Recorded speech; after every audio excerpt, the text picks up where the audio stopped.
Hi, and welcome back to Delicado. My name's Ben, and this week we're going back to look at sherry. We haven't looked at sherry in a little while, but sherry is something that we do a lot of at Delicado.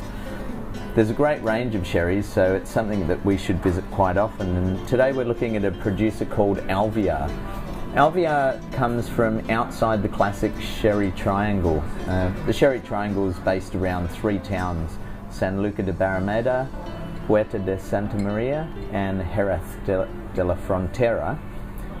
And all those three ports are traditional places that house sherry as it ages. Alvear actually comes from further inland, from a town called Montilla, which is a separate appellation.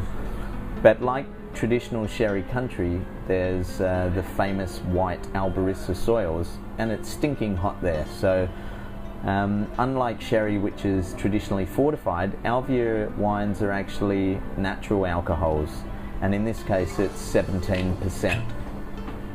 So we grab our sherry coppita, which is the traditional sherry drink in glass, and today, as I said, we're looking at a Amontillado, which typically has a sort of an amber mahogany colour and is made in the presence of oxygen. So it's aged in the barrels, but the wine itself is exposed to air, so it gets that sort of bruised apple colour. This Amontillado is not your typical Amontillado, which would be dry. This one's just very gently sweet. I almost call it off dry.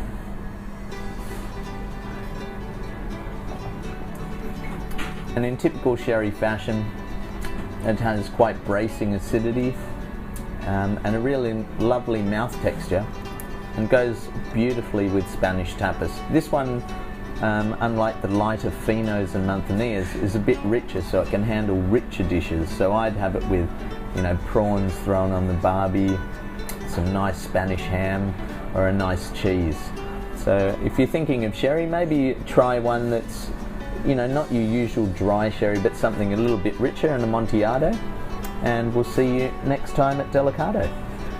Salud.